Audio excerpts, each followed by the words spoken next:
What is going on, everybody? This is Drew here. I want to welcome you all to a brand new episode of Phoenix Down. This is Phoenix Down episode 101.2. And we are continuing our playthrough of Yakuza 0. Today I have with me Matt. Hello. And so, yeah, right before we recorded, we were talking about this may be the shortest podcast for Yakuza. Because there's, well, things have been... While we've had some revelations, everything went by very quickly in this playthrough. Yeah, for us and for the characters. Yes. I mean, things are driving to a head in this game. Yes. To be honest with you, this first chapter we're going to talk about, which is taking over as Kiryu, it's honestly... It is running a gauntlet. It's him on the run again because he goes back to Kamurocho. And he's on the run from the Yakuza, and the only thing that matters is the lead up to the final part. Yep. Nothing significant actually happens here. I mean, yeah, he runs into a couple of people, but for the most part, it's him hiding out.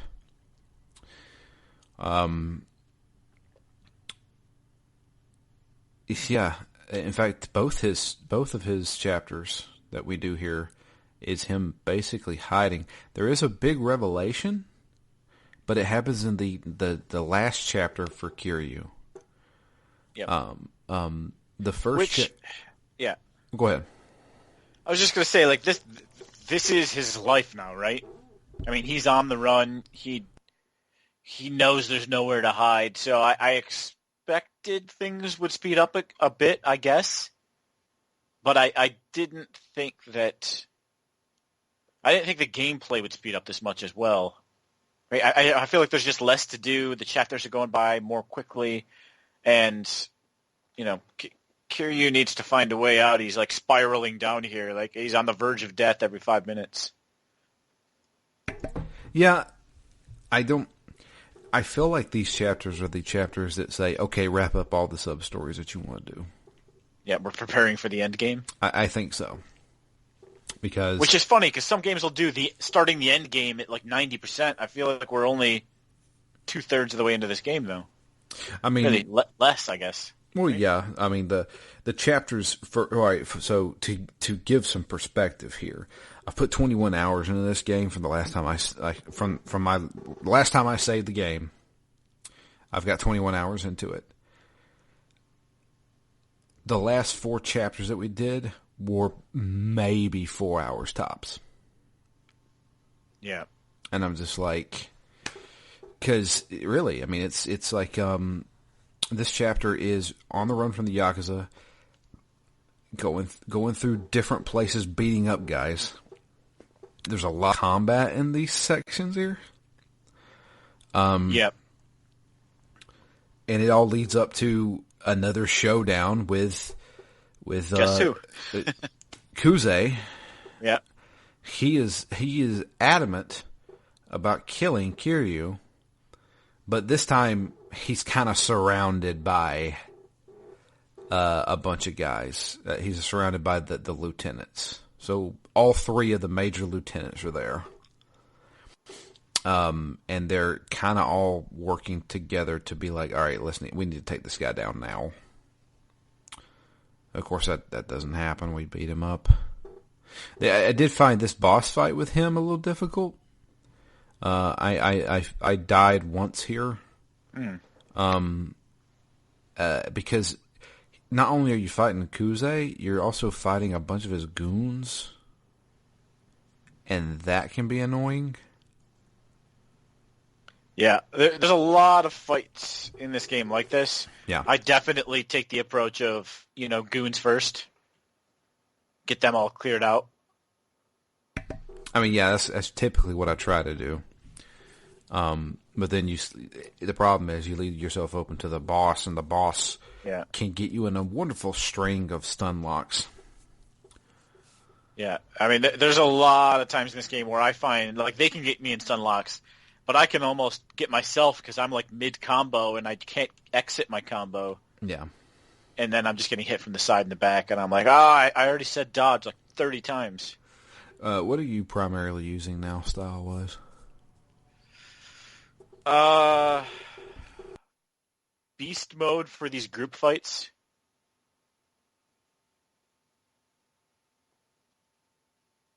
Most of these group fights, for sure.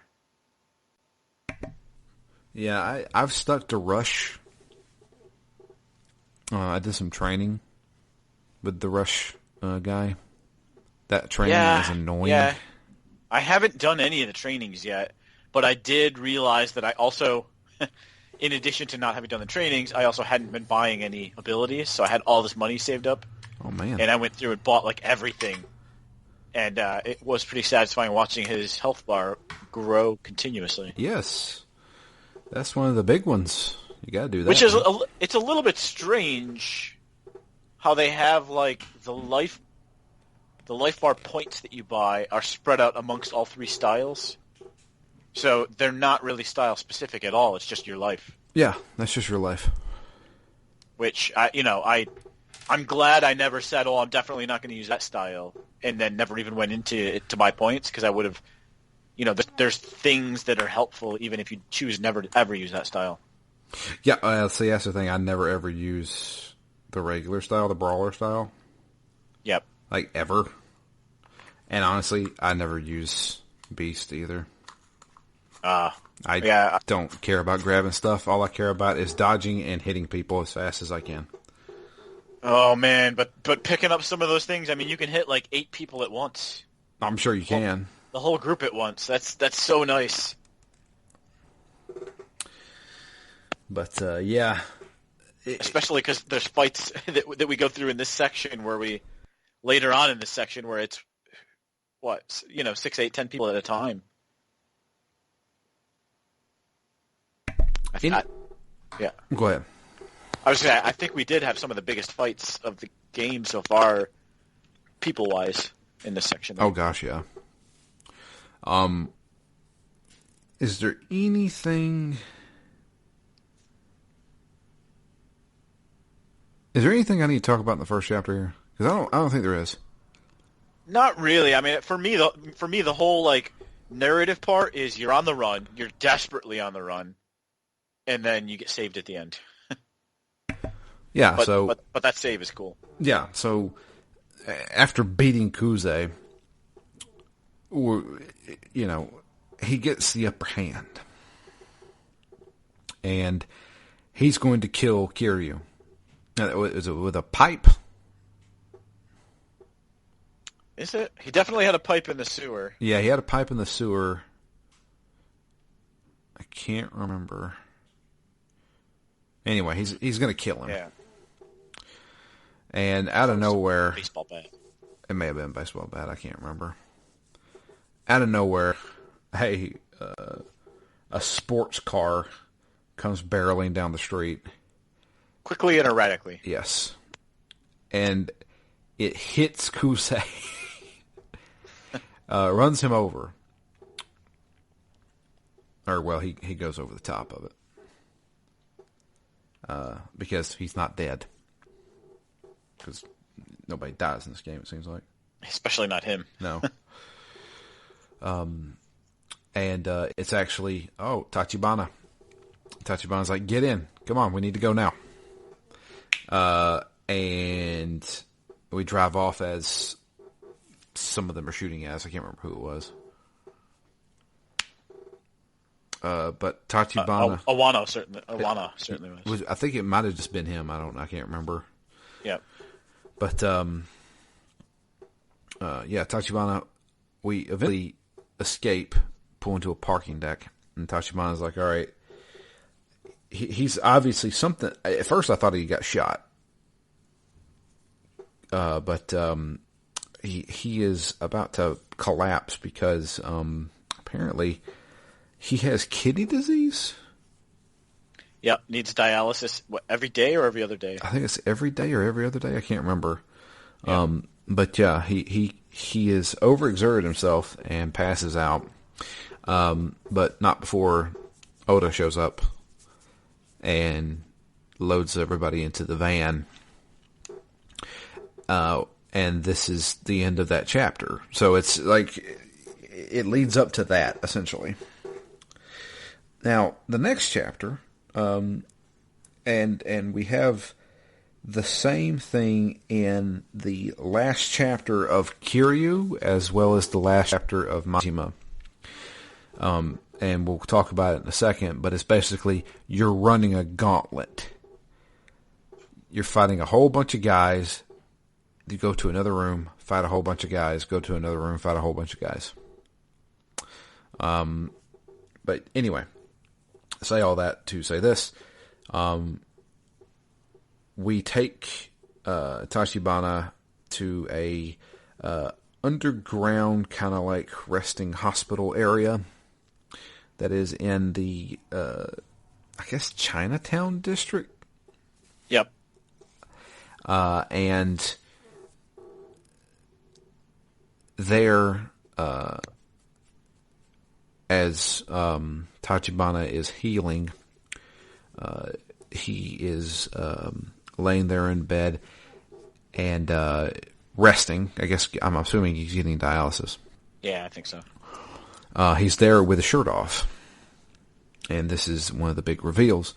At the end of this cutscene, the camera pans down to Tachibana, to his arm, and he has a tattoo on his forearm. It's a tattoo of a bat. Mm-hmm. And if we remember, in Majima's story, Lee, who was the protector of Makoto, is looking for a mobster with a bat tattoo, because he's the one who did the horrible things to Makoto and made her go blind. So, Kiryu goes to meet up with Oda. Oda then takes him to talk to the Chinese mafia elder that lives there. Yeah, who essentially runs or organizes Chinatown. Right. He also keeps up with relations with the Tojo clan. And he really doesn't like the fact that Kiryu is here. Yep. He's like, look, Kiryu's a wanted man, and we can't have him here, because that's going to bring heat on us, both from the police, as well as from the Tojo clan. And I've got into the good graces with the Tojo clan. You need to get him the hell out of here. And, yeah. Oda doesn't like that. He tries to insist, but the elder is not having it at all. Tachibana then appears. He's like, all right, fine. Kiryu, you're going to have to leave. Come with me. I want to talk to you for real quick. So Tachibana takes Kiryu outside and tells him, I have found out who owns the empty lot. And Kiryu's like, okay, well, who is it? And he's like, let's keep that a secret for now. You don't need to know until a little bit later. Unfortunately, in order for me to get everything settled, you're going to have to give me a day. And since you can't stay here, you're going to have to be out on the streets for a day. So Kiryu's like, okay, fine. I'll try to find a place to lay low. And he suggests going to the park, because that is where a lot of the homeless live. And you could hide out there without anybody, drawing attention to yourself, essentially. Yeah, saying it's not safe, but it's at least off the grid. Right. So we make our way to the park, to hide out there. We're able to run back into some of the hobos that were helping out Tachibana. And they recognize Kiryu, and one of them's like, yeah, you can come stay in my little hut here I got. But no funny business. Yeah. I swear, man. Some of this, I feel like this is padding right here. I felt that way when I left the next morning, and I'm like, what just happened? Why did I go to this park for the night? Why did I have all these conversations just to fight some people and just to leave? And there's no indication at all that I'll be coming back here. No expectation I'll be coming back here. Yeah. That was kind of my feeling, because what happens is Kiryu's sleeping in the little hut with the homeless guy, and there's a fight outside. There's a bunch of punk kids who are known as the hobo hunters, are coming around this area and beating up homeless people.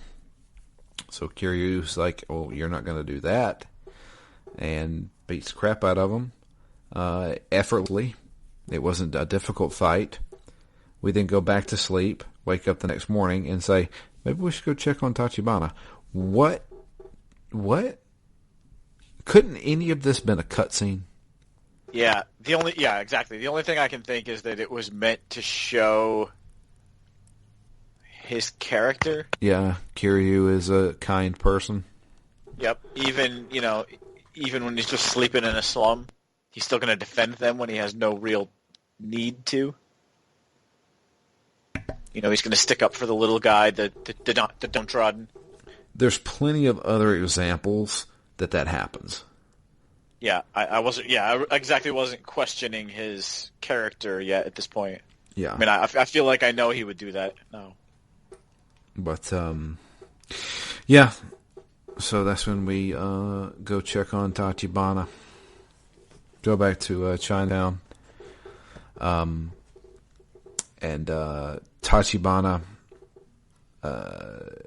tells Kiryu that the person that he needs to talk to is in gosh, how do you pronounce it? Majima's town. Sotenbori. Sotenbori. There you go. I was going to say Sadabori for some reason. And he basically tells Kiryu and Oda, you need to go there and talk to this person. He also has information that the Tojo clan is also looking for this person. And we really need to get to this person before they do.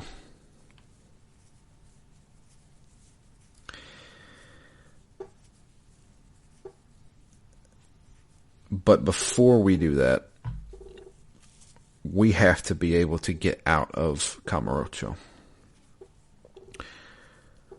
So Oda takes us to takes us for a little ride. Yeah, so I'm taking you to Tachibana. Yeah. So we pull up to a building to which Kiryu is very familiar with, and he sits down with the head. Oh no, excuse me. The acting second in command of the Tojo clan, because we are at the Tojo headquarters. And Kiryu's like, yeah, we're dead. Yep, this is the last place we should be. We are not going to leave this place. We are going to die here. And I was like, just trust me. Tachibana's got a plan.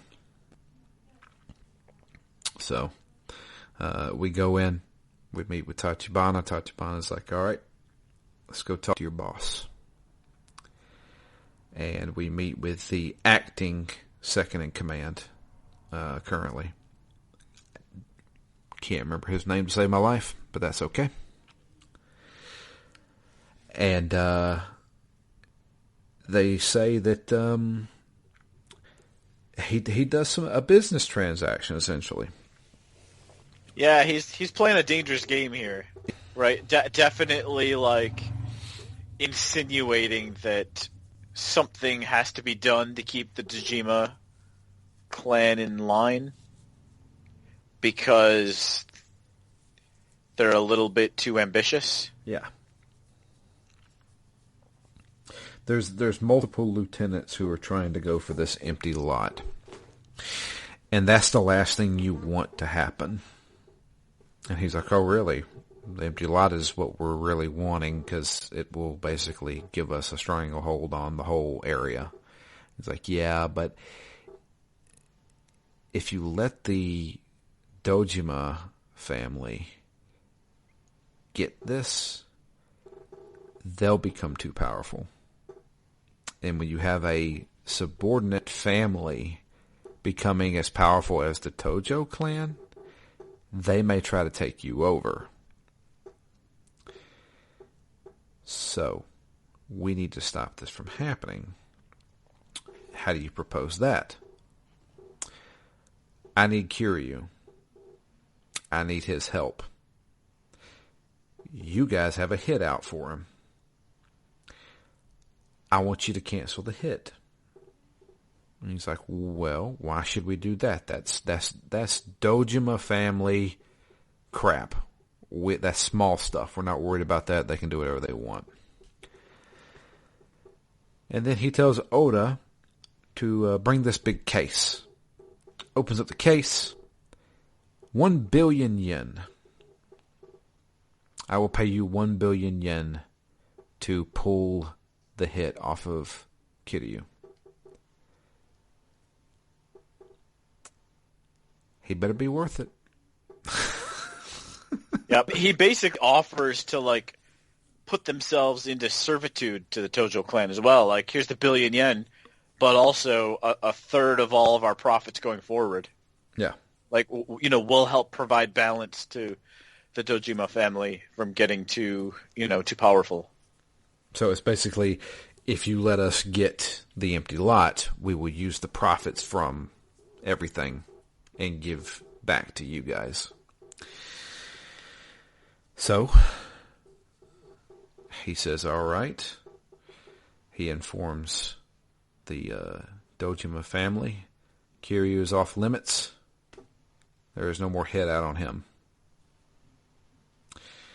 And there you go. You guys can walk on out of here. Walk on out of here is Yakuza 4. You have to beat every single person in my army before you can leave. Yeah. You can walk out of this room, but not this building. Yeah. And so begins the gauntlet of Kazuma Kiryu. And we have to go through this entire headquarter building beating up everybody. So basically, it's one of those rites of passage. You still came in and disrespected us by even showing up here. So you're going to have to pay for that. But if you can make it out of here, we won't bother you again. Yeah, we'll honor our part of this deal. Yeah. So we go room to room to room, beating up multiple people. None of it was real hard. No, it was just long. Yeah, just kind of long. There's some people with guns. This is only in Majima's section. No, there was a couple of guys with guns who stand way back, and you have to go after them first because they can just shoot you. Yep. It was weird getting to use a gun in this game. I have yet to use a gun in this game. Oh. Yeah, I picked one up. It's like everybody's like a one-shot kill, I think. Because I am playing the rush style, I cannot pick up guns. Oh, really? I do not pick up weapons at all. Oh, yeah, I guess it would just be part of beast mode. You can pick anything up, but everything else you swing. It's interesting that the gun you pick up, you don't swing, you shoot. Yeah. A shocker that you would shoot with a gun, but just haven't done much of it in this game. But yeah, we narrowly escape, and now we make the preparations to go to another city. And that's when Kiryu sits down with, or he didn't sit down, he stands there with Tachibana. He's like, well, you just paid 1 billion yen for me. Yeah, it was a good scene. Do you think it's worth it to tell me who we're after now? Oh, I like the scene with the captain still. Sorry, before we even had the whole escape where he's like, Kiryu, I want to speak to you. Oh, right, yeah. One other time in my life, 1 billion yen was paid for a man, and he was worth it. He's like, are you worth 1 billion yen? Yeah. And he said, that man was your father. And the man was Kazuma. Kazuma, yeah. Yeah, your adopted father. And let's hope you're half the man he is. Yeah. So kind of a cool, this like respect, like I think you're a piece of shit, basically, but if somebody's going to pay 1 billion yen for you, now I'm intrigued. Yeah. Oh, sorry. Basically, yeah, I want to see what you can do. So, but yeah, after escaping, we sit down with Tachibana, do the preparations, and he's like, all right, so you paid a lot of money for me.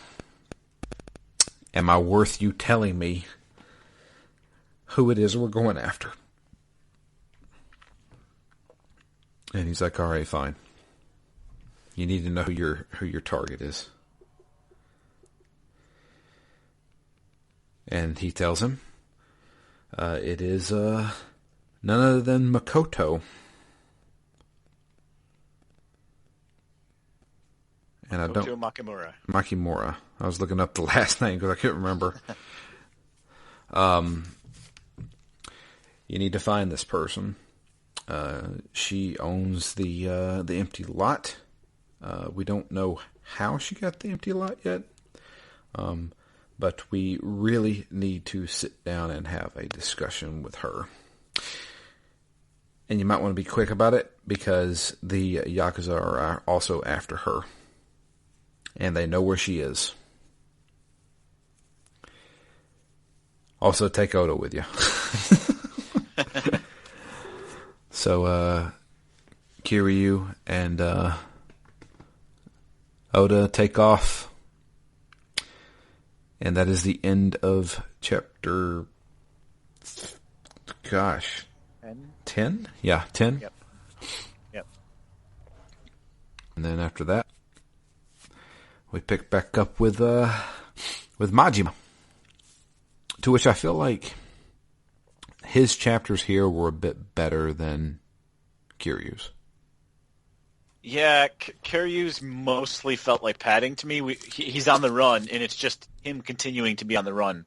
That's really as much story as there is there. The only thing we get out of Kiryu's is the revelation. Yep. The bat tattoo. Yep. So, which when I saw that, I was like, oh, snap. I did not see that coming. I did not.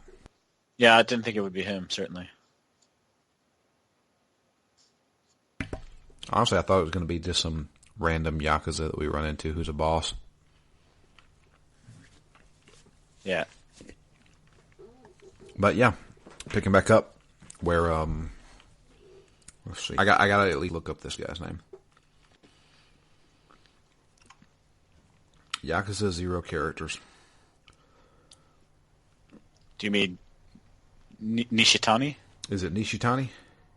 The guy that's in jail? No. The white suit man. Oh, him, yeah.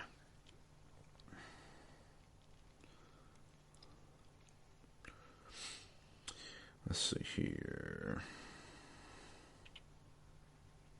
You'll have to excuse me.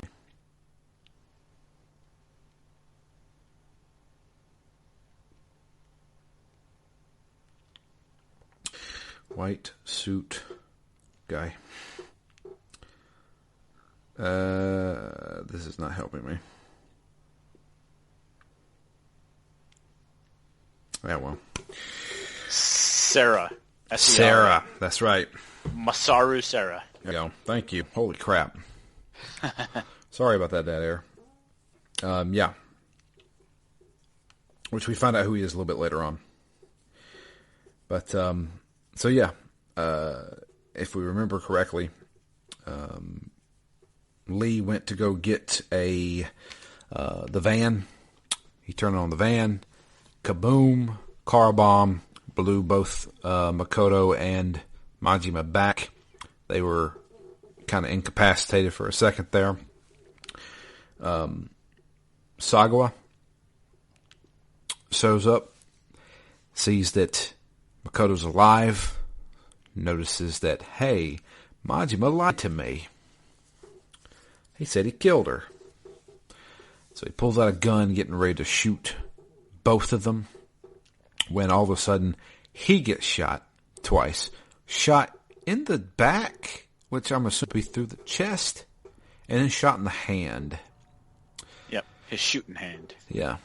Falls over, and it's revealed a man in a white suit with a gun.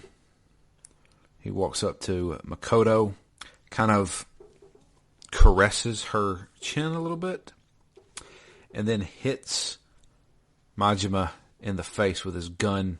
Majima passes out. So, Makoto is gone. She has been captured by this man. And Majima awakens to be chained up in some type of a warehouse, surrounded by Yakuza, as well as Sagawa. He's still alive, and he is swinging a baseball bat, beating the living crap out of Majima, wanting to get that information. Also wanted to say, hey, you lied to me. You lied to your boss, and I risked my neck to get you back into the Yakuza for this. So, first thing he wants to know is, the dude in the white suit, who is he? I have no idea who that guy is. You're lying. I swear to you, I don't know who he is.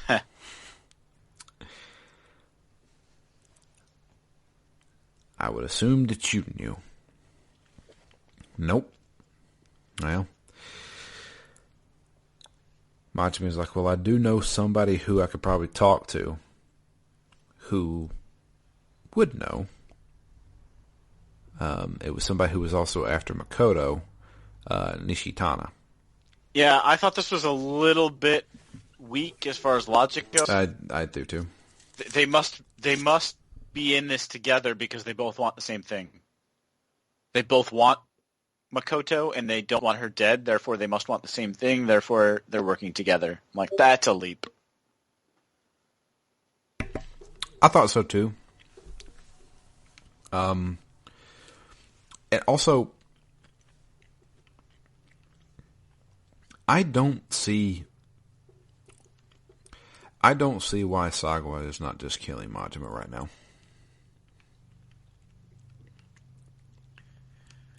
Because the only thing I can think of is he wanted to find out if Majima was working with that guy that shot him, which obviously he's not. So why keep him alive? I was going to say the other half of why I thought he kept him alive is this is Sagawa just being kind of middle management, right? He was given a directive that he passed on to Majima, but Majima didn't do it, so Sagawa's on the hook for it. But Majima's obviously good at what he does. You know, he's got ins, he's making moves, he's making things happen. So I think Sagawa, in some ways, is relying on Majima to keep him alive, so he doesn't get axed by his boss. Sure. That was kind of my thought. Is he's just potentially on the verge of desperation. He's got somebody to throw under the bus if need be. Yep. Yeah, but So Majima convinces Sagawa to let him go so he can figure out who this man in white is and what he has done with Makoto. So, the first place we need to start with is talking to Nishitana, who is currently sitting in the clink. Arrested after the big brawl at the cabaret club.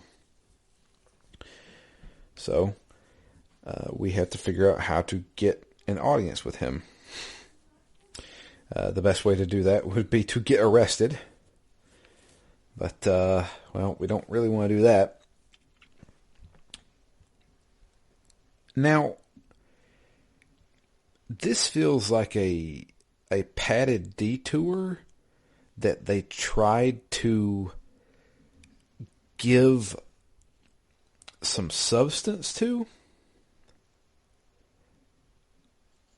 because we get information that there is a kind of like a crooked cop who could probably get us in to talk to him. And we get this backstory of this cop who like, there's a lot of dialogue with this cop. Yep. And he's talking about, his history, how he's kind of friends with Nishitana.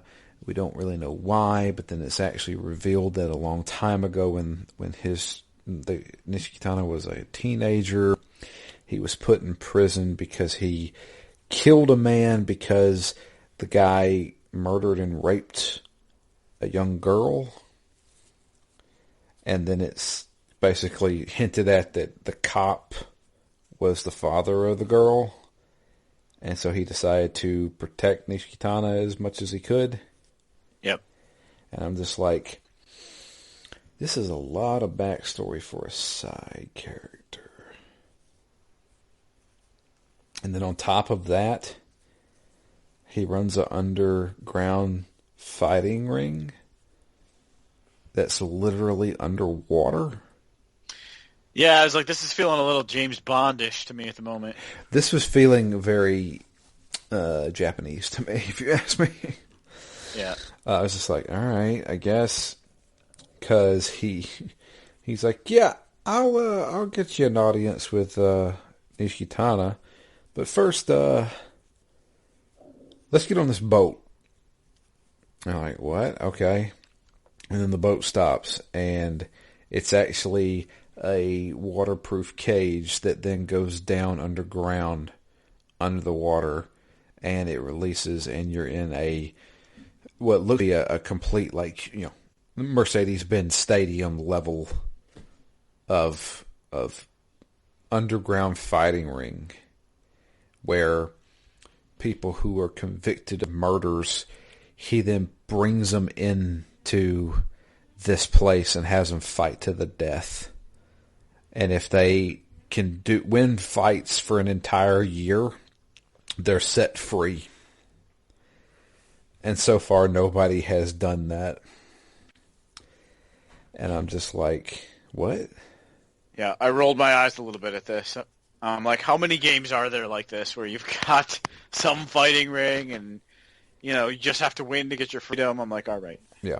It's either that or, there's a tournament that you got to enter. Always something like this.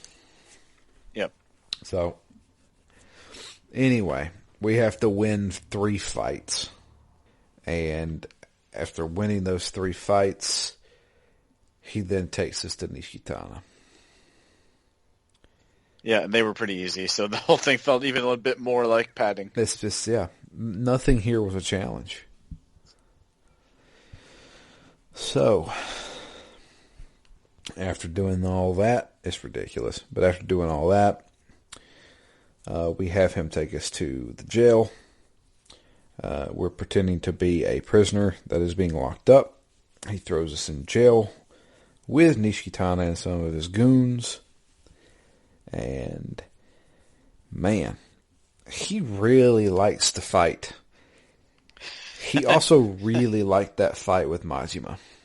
Yeah, really liked it. And he's like, so, you come back for round 2. He's like, no, I've actually come to ask you a couple of questions. He's like, okay. Well, I tell you what, I'll answer all your questions if you fight me again. Alrighty. So we have a boss fight with Nishikitana. Somehow was still able to sneak a knife in. Yep. Got stabbed in the leg again. Yeah. But, yeah. So we have a fight with him. It exhilarates him. And he's like, okay, I'll tell you what you want to know. So, you ran into a guy who wears a white suit and wanted to take Makoto, but not harm her, much like me. It's like, yeah. So, there's a couple of guys who work for the Tojo clan that are being tasked with doing this. And what was the alliance called? It was some kind of alliance, but I can't remember what it was called. The Nikyo? Nikyo? Nikyo Consortium. There you go.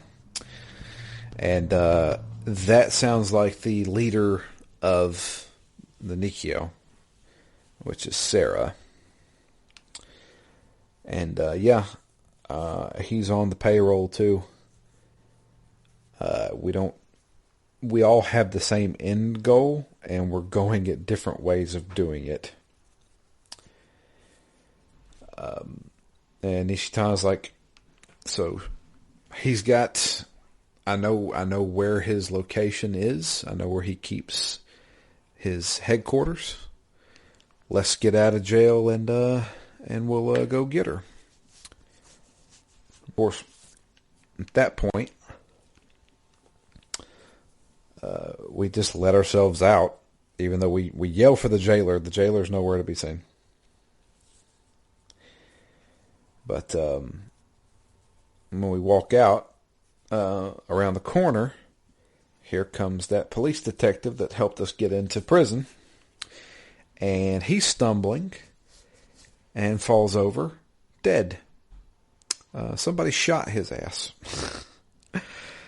And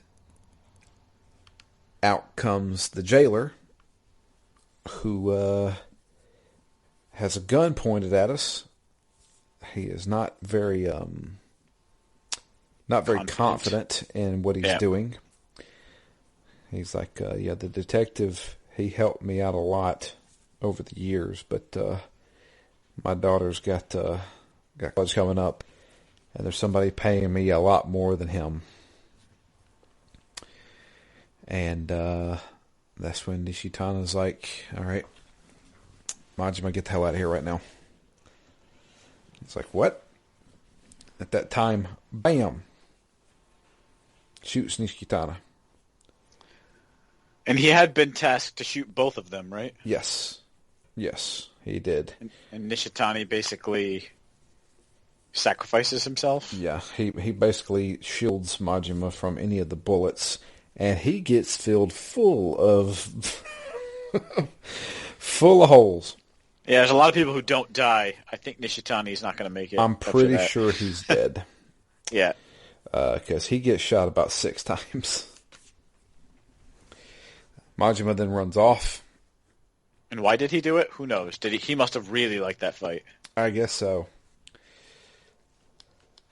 So Majima is now running. He knows where to go, and he wants to get there as soon as possible. And as he is turning the corner, lo and behold, who does he run into? Sagwa. And Sagwa's like, "Oh, you leaving me? You just running?" He's like, "No, I was actually coming to get you." Yeah, I was running to you. Yeah. And he's like, "Yeah, sure." But he's like, "So what's going on? Did you talk to him?" He's like, "Yeah, I talked to him." Yeah, apparently it is another Yakuza guy named Sarah. He's like, okay. He's like, so I know where they're located. He's like, well, I'm going to come with. Two heads are better than one, I guess. So Majima and Sagawa go to what I'm assuming is red light district at this place. I think so. Because they're going to the Ben 10 Inn. Yeah, there's a lot of there's a lot of prostitutes running around, and we go up to the top of this little area, large building, and we are met with men in masks. So Sagawa runs off to the left while Majima goes to the right. He says, we'll split up. We'll find Makoto and get out of here. And we're met with these guys in really creepy masks who are like, okay, Majima, this is your one and final chance. Leave now, and we will not pursue you. No harm, no foul, but you only get one chance. And of course, Majima's like, no. So, here begins Majima's gauntlet. Kiryu had one. Now it's time for Majima. And this took a long time. Yep. They just kind of jump out of everywhere, out of nowhere. They just keep coming. At one time, they jumped out of a pond. Yep. I don't know how long they've been underwater waiting, but that's a good question. That's where they came from. But, yeah. Fought all of those guys. Made it to the top. And sure enough, there is Sarah with Makoto. Or no. Excuse me. Sarah is there. I am sorry. I am scatterbrained tonight. But, yeah, Sarah is there. And he's like, okay, you have shown great determination, Majima, and I commend your efforts. And I want you to take care of Makoto. And he's like, what? Yeah, you see, if you care enough to be here or to have made it this far, that's another thing that, like, similar to you need to fight a gauntlet to prove your worth. Yep, you have to fight me. The other half of that is always, well, you must be worthy because you fought all these people. Like, no matter what you went through, the fact that you can punch people hard proves your moral worth. I guess, but then you got to prove yourself to the person itself. Yeah. So but he's like, yep, I have been tasked with taking Makoto. She is currently on her way to Kamurocho. But I feel that you should take care of her. You need to get her back and protect her. But first you need to fight me because I need to make sure you can protect her. Was it before the fight? Or did he say the person who's after her, I've got their name in my coat pocket? This was afterwards. Yeah, after, okay. Because he was like, because he pulls out a gun and he's like, here's a gun. In fact, I'll just go ahead and say we had a fight with him. Whatever. We win. And then that scene, he has a gun. And he's like, I trust you. I trust you. Here's a gun. Do you trust me? If not, shoot me. If you don't trust me, shoot me. All the information you want, right here in my coat pocket. Majima holds the gun to him, throws it down on the ground, because he's that kind of guy. And bam. Yeah, I did not shoot him. Yeah. Sagawa, from behind, shoots him in the back. And he falls over. D.E.D. dead. Only one shot for this guy. Yeah, very short story arc for him. Yeah. And this cutscene between Majima and Sakura, I'm confused. All right, I'm not confused. I don't know what this game is trying to convey. Is it trying to convey that Majima is somehow very squeakily getting by with lying to Sagwa? Or is Sagwa completely know exactly that Majima is trying to screw him over and he's just stringing him along? Yeah, I'm not totally sure. But this cutscene played off almost like, I can't tell if this is sarcastic Sagwa or if he is genuine. If he's genuine, this dude is the most gullible person on the planet. Yeah, I mean, I had the same thought. In the end, I fell on the side of he couldn't possibly have made it as far as he was if he was that stupid. Therefore, he must know. I mean, he's already caught Majima lying to him about having killed Makoto to start with. Yeah, but at the same time, like he must know.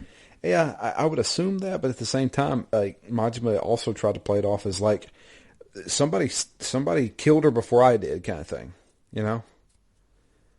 Yeah. And he constantly asks him, he's like, "Come on, you wouldn't be lying to me, right?"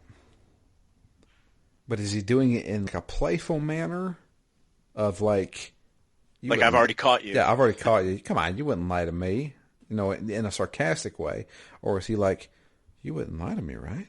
Yeah, I mean, like, there's two different ways to say that. For me, it has to be the former, but yeah, you're right. It's not real clear. Yeah, it's not clear at all because basically Majima is telling the truth here. He's in his coat pocket where they're taking Makoto, and I'll go get her. And he's like, "Yeah, I want you to go get her."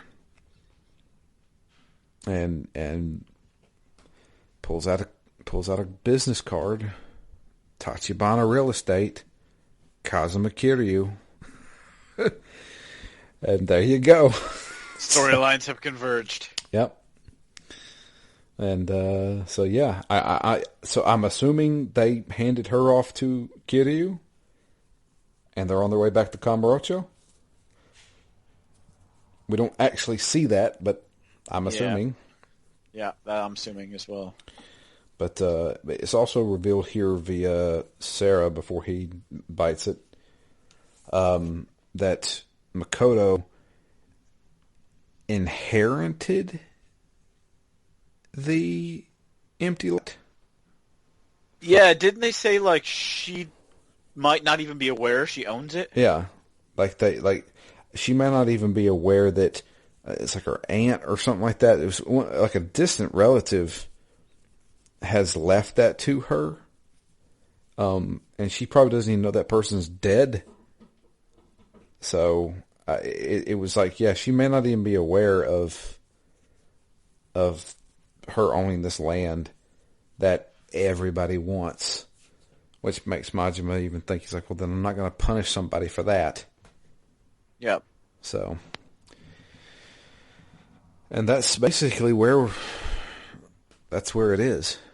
That's where. I mean, the rest of the game's got to be breakneck, right? They're going to get together. They're going to dislike each other. They're going to fight each other. They're going to have some begrudging respect for each other. And since I guess we know they both survived, they will part.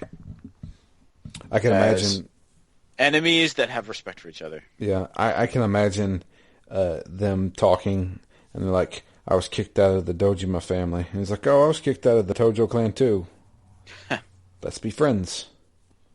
Wait, your mom's name is Martha too? Wait a minute, what? That's a Batman versus Superman reference for anybody who doesn't know.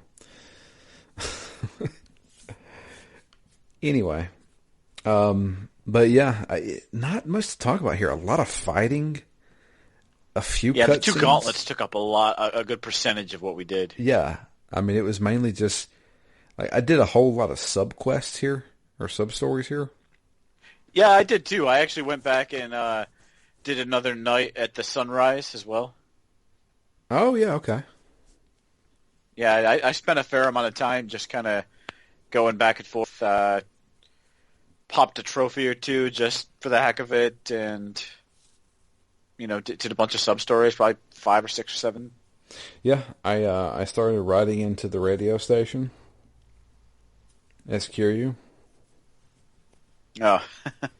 So all the sub stories as you complete, you can write in to a radio station, and the DJ will read them off. It's like, wow, that's a crazy story. Oh, that's cool. Yeah. Also, I did probably one of my favorite sub stories is, did you do the one about the password? I don't think so. So with Kiryu, he sees these two guys standing in a corner, and they're whispering. One of them says some kind of a password, and Kiryu's like, what the hell are they doing over there? So he goes and talks to the guy. He's like, hey, I want to buy something. He's like, what's the password? Oh, I don't know. He's like, well, I'm not selling to you. So we go and find the guy who was originally buying something from the guy. He's like, yeah. He said, I know the password, but you need to go and do something for me. He's like, okay. He's like, go to this woman and ask her these questions. She'll respond, and then you need to come back to me and tell me what she said. So I go meet this woman, ask her these questions. She gives me the answers, and then says, but first, before you leave, you got to fight these guys. The old nested fetch quest. Yep. So I fight a bunch of guys, go back to the guy, tell him the password. He then gives me the actual password, which is written, it's Chinese, and you legit have to type it in using a keyboard. So I had to take a picture of it with my phone and then type it in properly. And I told the guy the password, and he's like, okay, you got the password right. And then Kiryu turns around and is thinking to himself, saying, man, that was a heck of a mission, but I finally got through it.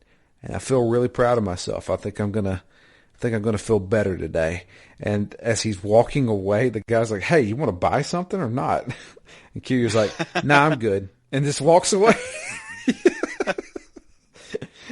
That was it. That was the end of the mission. That's funny. It's just like, I'm trying to figure out this damn password. Well, yeah, I did that. I did the one where the kid, I get lured into a back alley, and this kid wants to beat me up because I'm a Yakuza. And he's actually not. Oh, I thought you were going to say a different one about a little kid. I did a few things with a little kid. I did the video game one with a little kid. Which one did you do? The one where where it keeps getting stolen? Yeah, I did that one. Yeah, I meant the one where the little kid wants a porno mag. Oh, no, I didn't do that one. Yeah, there's a little kid who basically says, I need something out of the special vending machine. So he's like, oh yeah, I'll help you out. And he goes back into this alley and finds out that it's just a magazine vending machine. And the kid's like, oh, I really want them. They're covered in this, in this shiny paper. I can't even see what's in them. It must be so good because it's so well hidden. And he's like, what am I supposed to do? Do I buy it for this kid? But he gets really nervous about getting caught buying that magazine for the kid. So you have to do a little stealth mission to dodge like 3 or 4 sets of people. Because as he's standing there trying to figure out how to buy this magazine for the kid, like everybody he knows comes and like stands near him, and he's like, "What's going on here? I don't want any of these people around. I don't, what I'm doing is unsavory, and I just want to get it done with and get out of here." So then you have to dodge them in the paths that they walk on, and get the magazine, and then give it to him, and basically say, "You have to promise not to open this when your mom's around." And that's it. No. The kid wanders off with his magazine. So I did one where this guy thinks that, oh man, it's Kiryu, guy thinks that Kiryu has a really great voice and says, "You should be one of our phone call operators for this phone line thing." And so he's like, "Okay." And so we do the phone sex line thing. And he's like, "Yeah, we keep getting this crazy call. It's been happening for the past day now. And they're wanting a specific person. So maybe you can talk to him." So we answer the phone, and this person's like, "So you're big into a family, right? You're one of the family members, and you have to choose the right answer, otherwise he gets weirded out." Or you think it's a woman, so spoilers, but I'm going ahead and tell you anyway. And he's like, "Yeah, we're all one big family that works here." And he's like, "Okay, cool. All right, so why don't we meet so we can discuss the details?" And it's a really weird conversation. You meet him in the park, and he's actually got this kid with him. It's a guy. He's like, "I thought you were a woman." He's like, "No, I was just disguising my voice." And he has a kid with him, and he's like, "Is this your dad?" The kid's like, "No, I don't know who this is." He's like, "What the hell?" So this guy kidnapped this kid and is holding him for ransom. He was accidentally calling the wrong number and calling the phone sex line, trying to get one of the kid's family members so he can hold him for ransom. And so Kiryu's like, "I'm going to kick the shit out of you." We beat the hell out of him.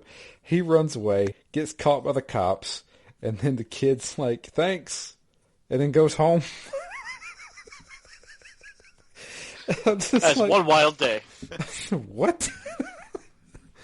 But yeah, I did that. I helped the cop. The cop stops you and searches you. I don't think I did that. Have you met him yet? If you walk by him, he stops you automatically. And he searches you for anything that could be illegal. I don't think so. Yeah, if you do that enough times, he finally starts diving into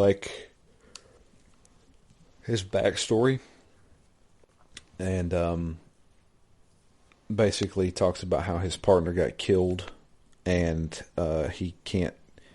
he's too nervous around real police work, so he only does stop searches. But this woman's getting, I think she's getting accosted. She's like, getting razzled by a bunch of guys. And he's like, "Hey, you going to do something about this?" And he's like, I don't know if I can. So Kiryu goes up to him, beats him up. And the cop actually helps out in the fight. Dude pulls a knife out and is about to stab Kiryu, and he stops him. The cop does.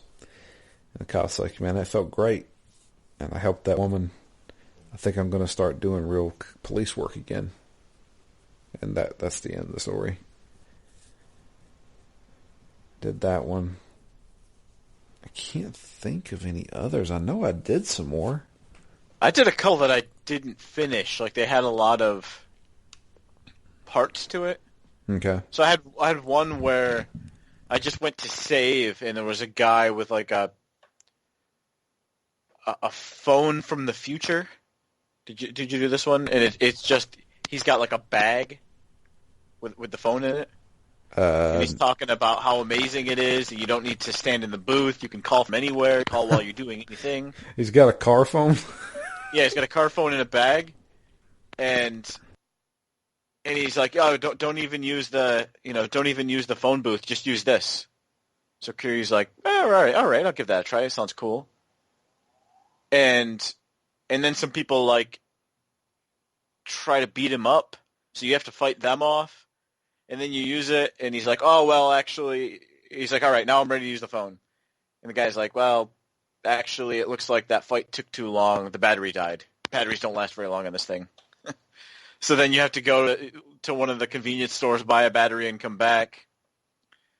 And then, what happens? There's some other excuse after that, and he's like, "Well, I'm not getting reception here or something. I'm going to go on the other side of the city, and just come meet me there, and I'll let you have your phone call." and that was where I was like, yeah, I guess if I run into him again, I'll use his services, but I'm not going to go hunt him down just to make a phone call.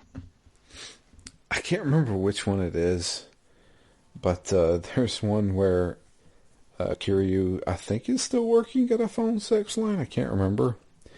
But it has like a little quick time event. They make you hit the button as fast as possible to answer the phone.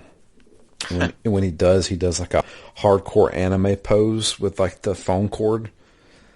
And it's like, real epic slow-mo kind of thing.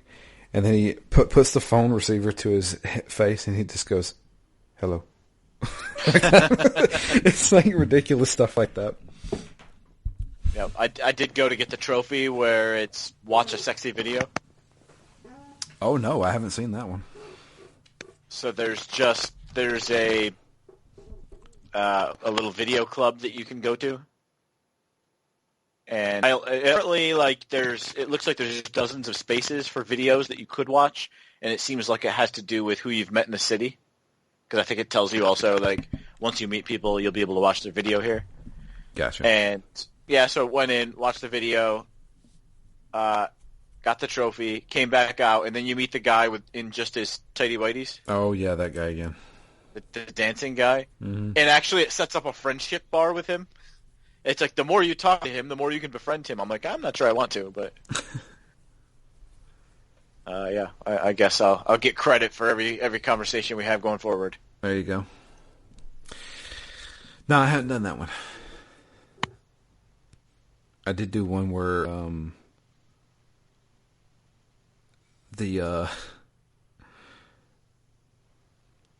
man, what is it? There's a kid who's wanting to talk to wants Kiryu to talk to his girlfriend because he thinks she's doing something, selling her body. And then when we go talk to her, she's not. Oh, yep. Yeah, I did that one. You did the whole thing? Yep. Okay, yeah. She's not actually selling her body; she's selling her underwear. Yep. To guys, and she thinks that Kiryu's trying to buy some, and Kiryu doesn't know what she's doing. He thinks she's trying to be a prostitute. Yeah. It's like, what do you want? You want the top or the bottom? It's like, top, I guess. She's like, okay. And she's like, he's like, well, you're not prostituting yourself? He's like, no, I was going to give you my bra. You fucking perv. Yeah. And he's like, okay, first off, I don't want any of your clothing.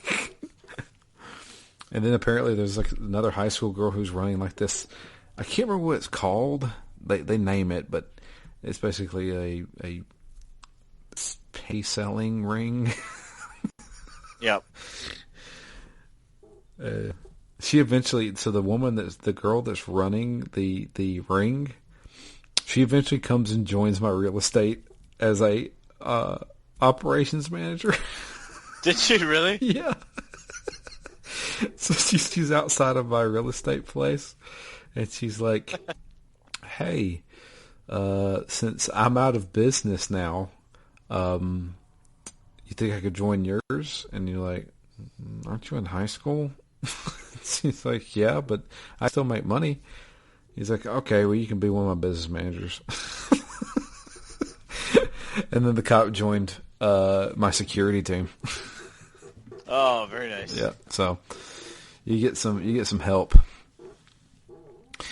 Anyway, we do have a couple of emails we can get to here. Let's see. First email comes in from Chad. Says here, howdy crew. Okay, the mystery is all starting to unravel a little bit. Although these last 4 chapters are not quite as intense as the previous 4, they had a lot of revelations. We now know who owns the empty lot. It's none other than Makimura, who apparently inherited it. However, it has not been made clear yet if she is even aware. Yep. This is why Nishitani was after her. But it still doesn't really explain why Sagawa wants her dead.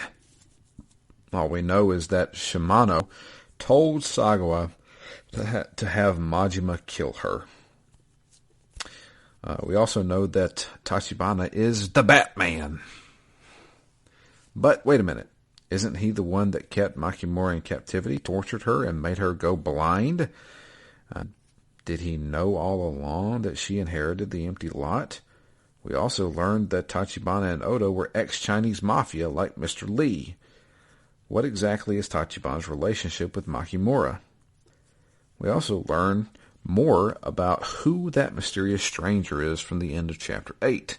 That Jimmy Schmidt-looking gangster is Sarah, and he is with the Tojo clan, apparently head of their Black Ops division.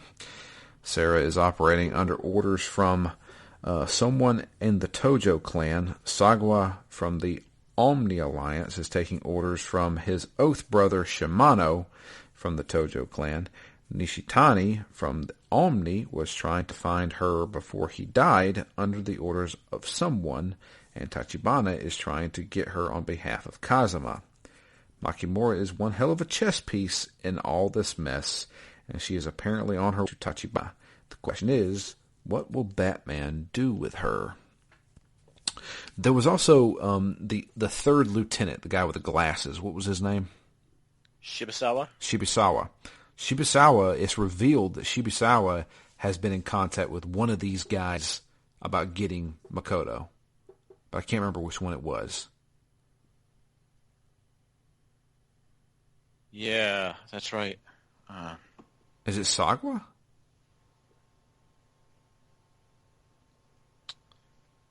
I think Sagwa was working with him, right? Yeah, I think it was. I could be wrong. I don't know. Well, let me keep reading. Maybe he mentions it. He says, no, Sagwa from the Omni Alliance is taking orders from his oath brother Shimano. Yep. Which one, Shimano? It's the guy with the eyebrows? Yeah, the eyebrow guy. Okay.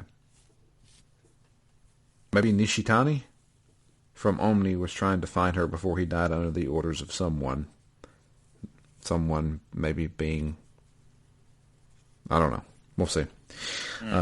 With all that being said, the various story arcs are now converging, but we are still without a couple of mysteries. Number one, we still don't know for sure who set Kiryu up in the first place. That's true.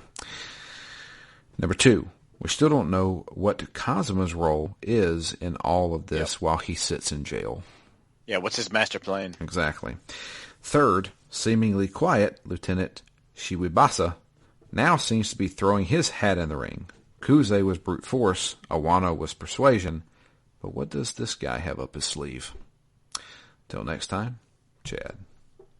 Thank you for the email, Chad. Yeah, absolutely. Good questions. You bring up some very good questions, and I don't know. I guess we'll find out. Yeah, the answer to all of them is I don't know. Yeah. Yeah. I'm trying to imagine who set up Kiryu. Yeah. And I get the feeling it's probably Kazuma. Because that's the biggest twist? That's the biggest twist, but also something happens. There's something that happens. There's something that happens at the beginning, the very, very beginning of Yakuza 1. That I'm like, interesting.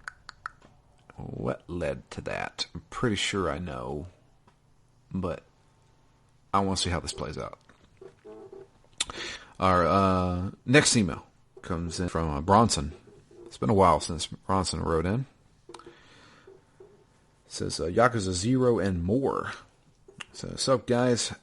Haven't sent an email in a while, so if you don't mind, I'm curious as to your opinions on a couple of recent and one not so recent games. But first, I'm glad you guys decided to play Yakuza 0, and I had just beaten it last year. Yakuza 0 is my first Yakuza game, and I ended up putting about 100 hours into it by the time I was finished, and I still had a decent amount of side content left to do. There's so much to talk about regarding the game, and my sentiments mirror your guys' pretty closely. One thing that struck me was how the game's plot kept ramping up more and more, and I was perpetually surprised by its ability to somehow keep itself together all the way to the end. Yep. A very tightly written game that had blown away my expectations regarding its narrative, despite all the praise I'd heard from the series. I did get a little bored with the combat, as I felt it got repetitive towards the end, and despite giving you tons of options and unlockable moves, I feel like the game didn't incentivize me to experiment with most of them. For example, breakdancing is OP as hell, and there's little reason to ever switch out of that style. I concur. Breakdancing will forever be what I use for Majima. See, I actually switched. I mostly used the baseball bat style, even though I started off mostly breakdancing. Yeah. I mean, it looks like Slugger seems like it could be really, really powerful, but breakdancing, man, that is crowd control 101. Yep. Holy crap, man. Also, like many others, my game screeched to a halt when I got to the Cabaret Club minigame, and no lie, I'm not embarrassed to admit, I put about 10 hours in that minigame alone. Wow. Yeah. Maxing out the club and girls and taking over all the other clubs. Alright, maybe slightly embarrassed, but goddamn, for a simple minigame, it was pretty addictive. Good thing no one walked in on me dressing up the girls to maximize their stats. As I'd have some explaining to do. Oh yeah, and you do make a pretty penny as well. All in all, Yakuza 0 was a great game with great characters and great story. Goro Majima in particular, despite me knowing nothing about him beforehand, has entered into my personal pantheon of favorite gaming protagonists, joining the likes of Aron from Final Fantasy X, Arthur Morgan, Big Boss, and others. I have to say, Majima's ending in particular hit me in the feels just a little. Uh-oh. Now for a few questions about games not called Yakuza 0.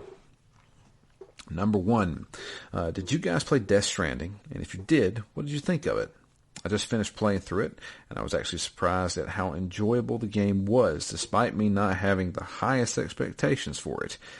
I put way more hours into it than I expected. Apparently, I have a passion for road construction. The story is an absolute garbled mess, though, stunningly presented, but a garbled mess nonetheless. I put about 2 hours into Death Stranding and have never, ever went back to it. I wanted to pick it up on day one. It was one I was looking forward to. I liked the odd, creepy context for it in the trailers. It was really pushing all my buttons to where I was in on 100%. But then I never heard anything consistently positive about it. And I was I just didn't have time to play it, so I never picked it up. I did pick it up eventually later at half price, but I haven't started it yet. I feel it's one of those games that was either you absolutely adore it or you don't like it. Well, until I got my PS5, also, I just didn't have good access to my PS4. Right. So I just there's a lot of games I just haven't been able to play, and now I'm firing 2 or 3 games at a time, and hope to get to that soon. Right. Well, I've got it on my hard drive. It's not a spoiler. I burned the president. You have to burn the bodies in this game, otherwise bad things happen. So that was like the big mission that I did, was I took the president's body up to an incinerator and burned it, and I stopped there, which was roughly about 2 hours, considering the cutscenes are like 40 minutes long. So yeah, that's there is a lot of dumb Kojima stuff in that game. Where I like some good dumb Kojima stuff. Yeah, I mean, there's a time and place for it. I don't think I was ready for it when I started this game, and I was just like, there's a lot. There's stuff that there's words that he makes up in this game. I'm just like, I'm not going to be able to follow this right now, and which is why I never actually picked it back up. I mean, I own it. Do I want to play it? Sure. I mean, I love Kojima. I love his stuff. Sometimes he can get a little long in the tooth. Sometimes he can be a little too artsy-fartsy for my tastes. From what I understand, this game gets pretty good around 30 hours in. That's a tall ask. That is a tall ask indeed. This is what Ken told me. He says it got really good he said it's a little over halfway through. He said the game took him, I think he said the game took him around 50 hours to do, 50 or 60 hours. It's a long game. And he said it got good about halfway through. And he said there's one thing that this game does is that it gives you a bunch of weird stuff that you just constantly ask, what the hell is going on? And he said at the end of this game, Kojima somehow explains all of it, and it makes sense. That's what he told me. I haven't seen it for myself, but me and Ken kind of align when it comes to games most of the time. I believe him. So the only thing I can think of is thank God it at least pays off. Yep. And just that description sounds good.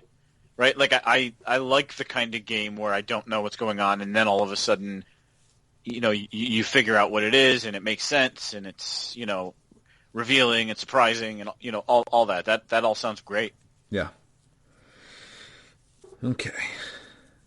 Next question, number 2. I have to ask, what did you guys think about the now notorious Cyberpunk 2077? I purchased it day one and have to say it's a really fun, albeit shallow game.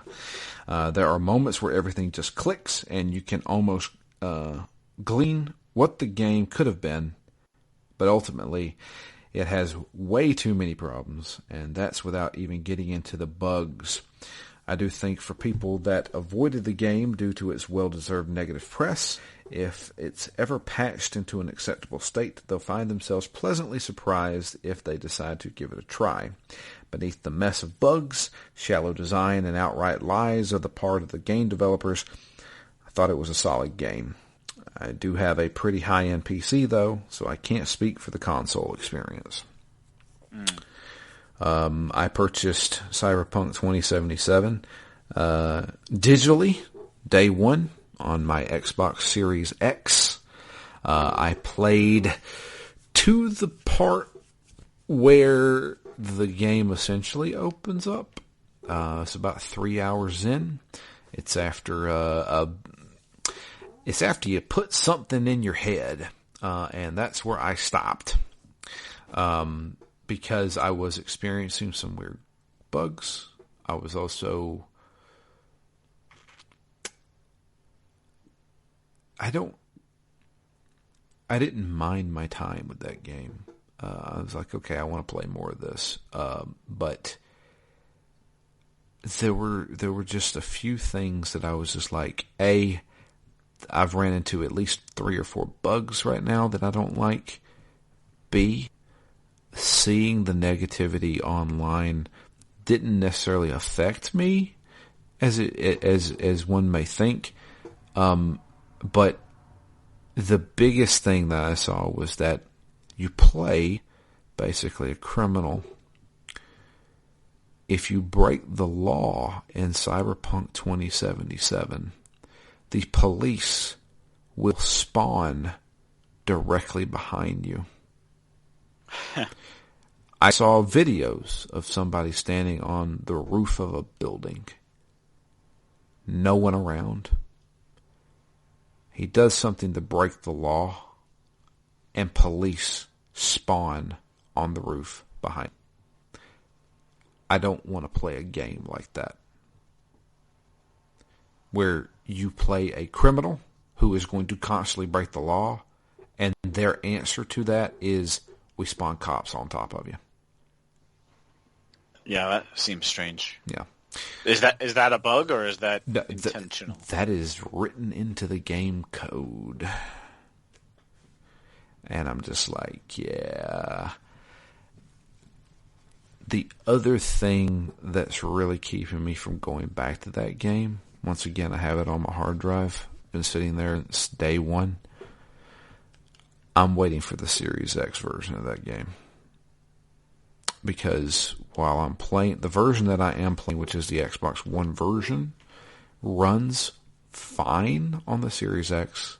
I want to see them. I want to see the official Series X version of that game. So I am waiting for that big upgrade, which Cyberpunk 2077 will probably not get until fall of this year.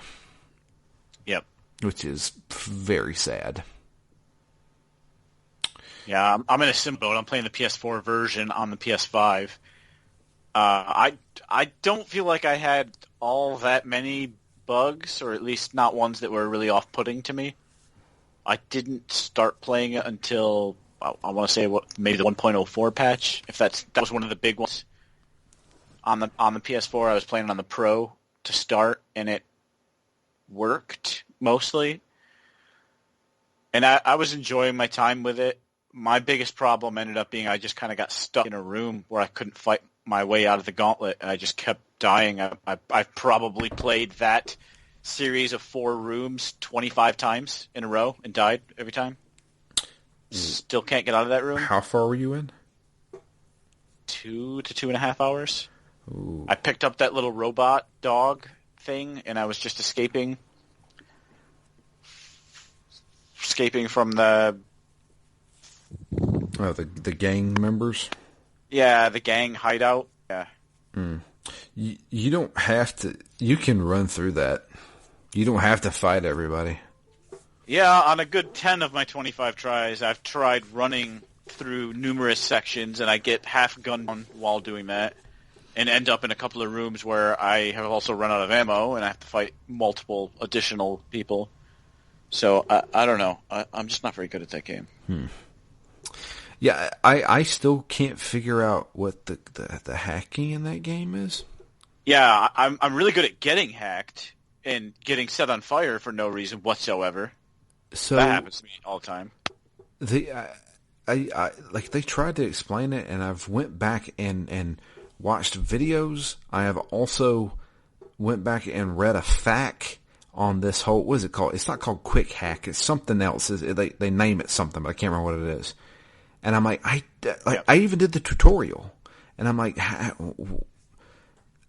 can do the robots in the tutorial, but when I'm at that part where I have options.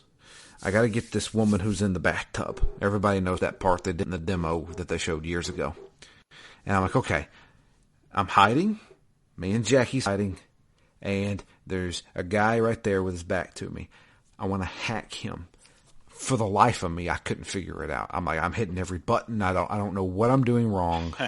I'm just like, I want to hack that guy. What does hacking actually mean in this game? Because it's not very clear. I'm just like, is it make him go blind? Does it make his gun not work? What does it set him on fire? I don't know.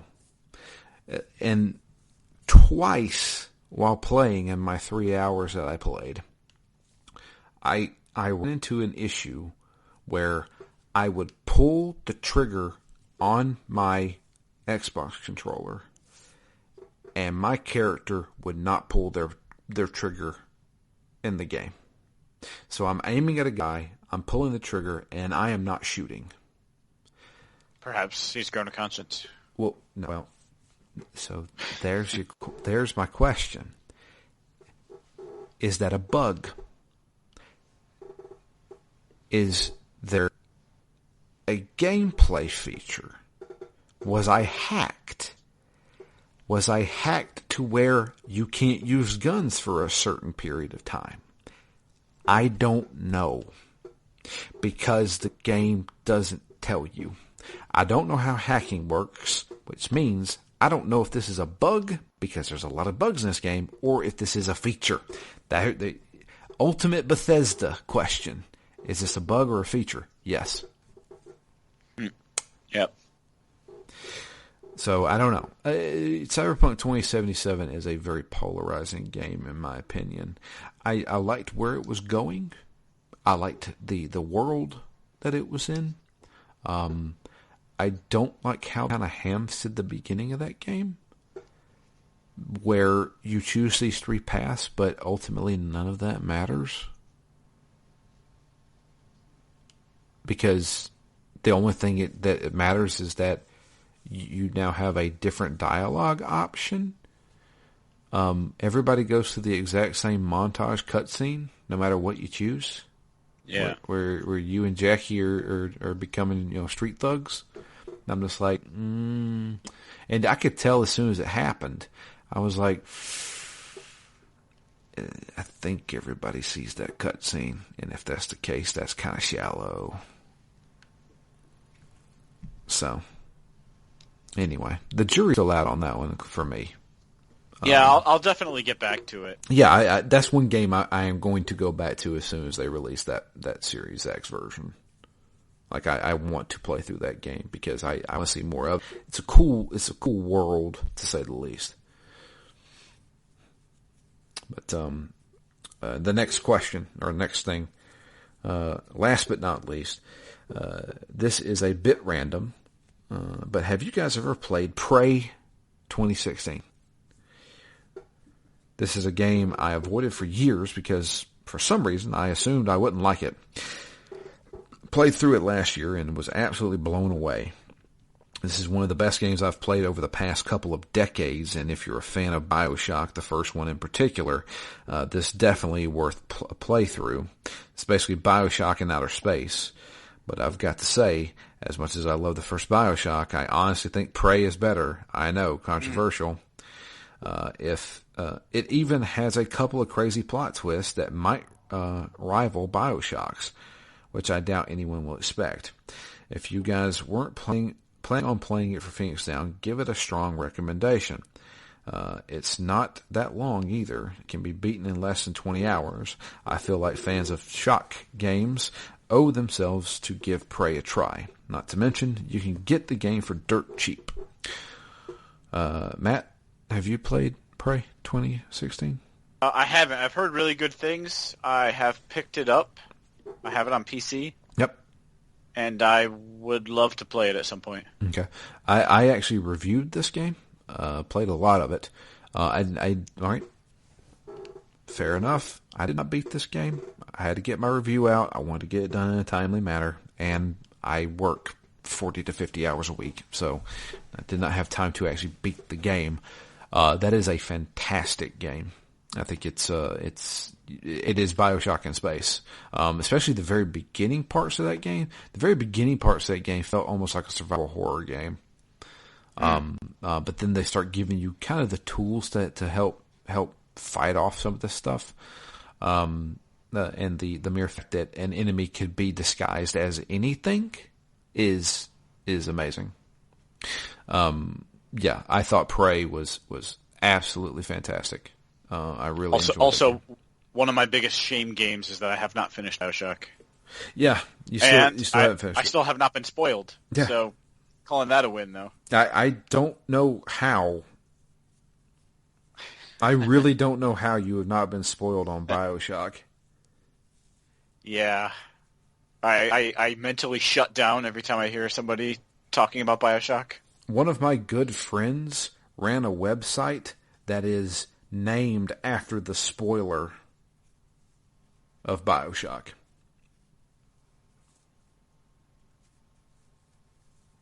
You may not know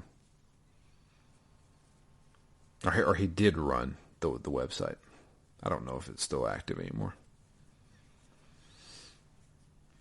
That's one I desperately need to...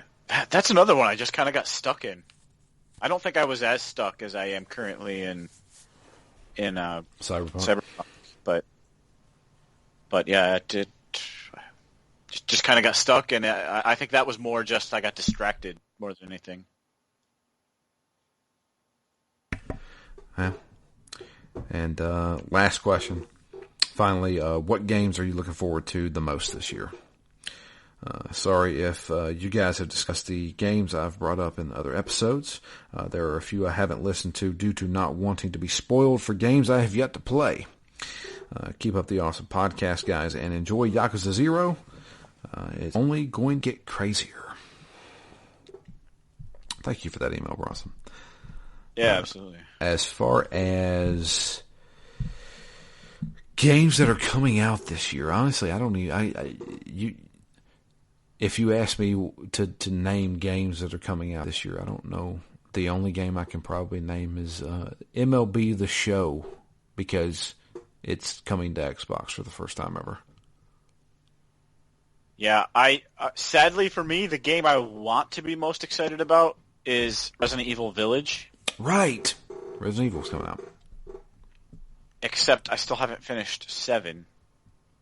You kind of need to finish 7 because I feel like this is a sequel to it. Yeah, it absolutely feels like. I played through the demo, the Maiden demo that they released recently. That was cool. But I feel like I can't get excited for 8 until I finish 7. Dude, 7's a fantastic game. Yeah, I was very scared playing it. You're playing it in VR, aren't you? I am not. Okay. I'm excited that they've titillated and tantalized the next VR, but I'm not going to get PS4 VR. I'm just going to wait for PS5 VR. Yeah. But yeah, you should really play through 7. I know that's easier said than done when we have Yakuza to get through and all this other stuff. I recently downloaded 7, so I can pick it back up. I'm a couple hours into it. Yeah. I did enjoy it. Did you ever get out of the main house? Or were you still in the house? I'm still in the house. I'm at last I remember I was at the boss with the woman who like hunts you down and you just avoid her. Okay. Pretty early. Yeah, dude. That game is something special. That because, obviously Resident Evil 2 remake came out and that kind of revitalized that old school Resident Evil feeling. Yeah. But 7 actually started it first. 7 was very polarizing because it's in first person and it doesn't feel like a Resident Evil game. But going through that house, and when you leave that house, which takes a couple of hours, you're in that house for a while. But when you get out and you're able to freely move around this person's property, the family's property, that's when that becomes Resident Evil. That's when I'm like, oh man, now I got this key. Oh, so many things just opened up to me. Oh man, there's a door. I remember it had this emblem on it. I got to run back into the house, and it's crazy, dude. That game is so good. It's so that sounds freaking pretty good. It's so good.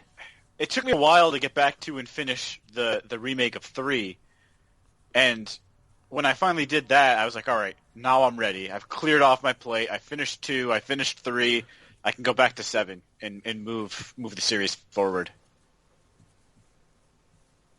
Yeah. I think next up for me, I think, is the Ratchet and Clank game. I'm fairly excited about that. The new one on PS5? Yep. That and Returnal. Returnal? I saw the state of play today. I thought that looked awesome. I've only seen that one trailer about 8 times, but did you see? You didn't watch the state of play that happened today? Nope. All right, so they showed off Returnal some more. Yeah. Yeah, that game's a roguelike, right? Yeah, I'm a little torn on that. I do not think I like roguelikes. Yeah. When you die, the world changes. Map layout's different. Yeah, I don't dislike that in concept. Uh-huh. I was like, this sounds really cool. And then I was like, roguelike. I hope that they're using it in an interesting way. I like the aesthetic of it. I like even what they showed of a little bit of gunplay. It looked really cool. Yeah. I like it's Housemarque, right? Yeah. Apparently it's pronounced Housemarque. Housemarque. Okay. I like what they've done. I've really enjoyed the games they've come out with. Yeah. So that is on my list as an intriguing option. My number one game probably has to be Horizon 2. If that is still intended to come out this year, I'm not sure. I have no idea. Yeah, I haven't heard anything about it in a little while, but also there's a lot of year left, so... I would be pretty excited about Halo, since I was able to pick up the Series X, and I'm waiting for my one big game to kick that into high gear. I mean, other than the next game, I'm actually pretty excited to play. Not really going to push the graphical limits of the Xbox Series S, though. Yeah. But yeah, honestly, I don't know.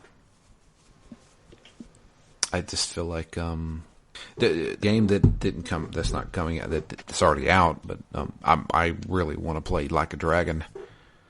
Yeah, I do want to play that as well. But I was actually talking to a guy at work about that. Yeah. Today, yeah.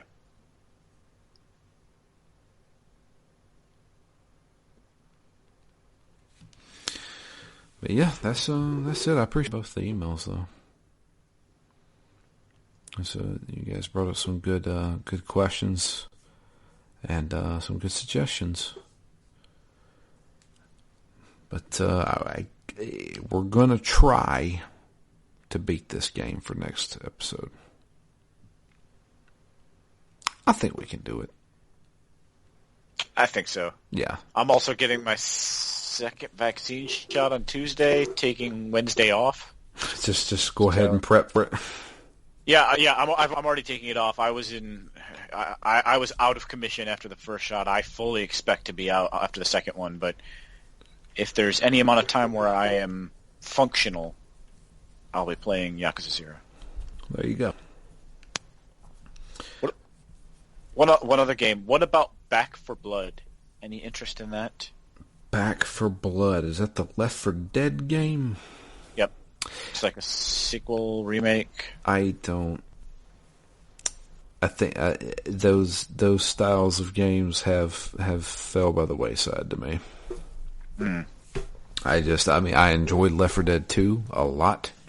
Yeah, I really enjoyed both Left 4 Dead and Left 4 Dead 2. But I feel like those games have played their part and are kind of done, if we're being honest. Interesting.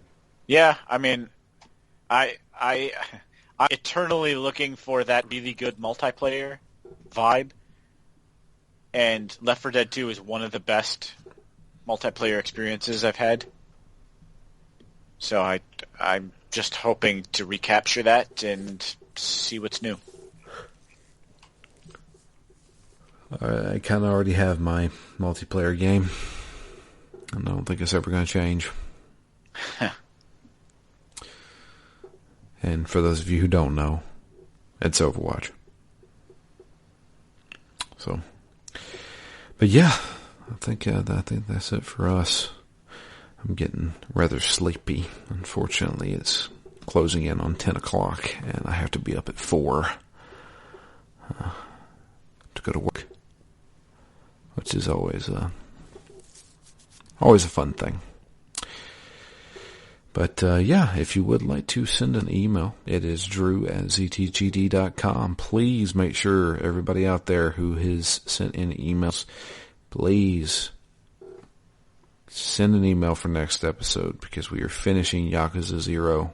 I want to hear everybody's thoughts on it. The big surprise ending, if there is one. Not sure yet. But yeah, make sure you send those emails in for next Thursday. Also, you can tweet to us. I am at Drew Leachman. Matt is at REMGS, and the podcast itself is at ZTGD Phoenix Down. But yeah, that's going to be it for us. I appreciate everybody listening. I hope you guys have a great week. But until next time, I am Drew. And I'm Matt. And we are out of here. You guys have a great one. We'll be back with the continuation and conclude to Yakuza.